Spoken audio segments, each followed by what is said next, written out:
In today's video, I'll show you step by step how to recover deleted memories on Snapchat. Follow along, and you'll have your memories back in no time. First, open the Snapchat app on your device. Tap on your profile icon in the top left corner.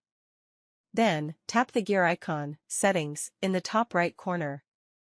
Scroll down and tap on I Need Help under the Support section.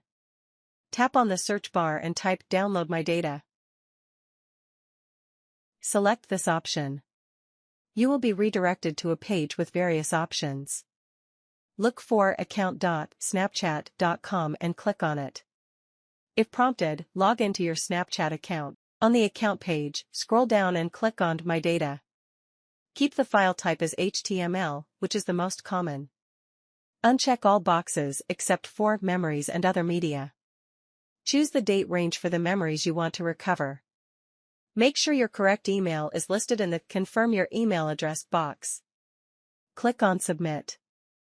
Snapchat will start creating a copy of your files, and they will be emailed to you once ready. And that's it. It's that simple to recover your deleted memories on Snapchat.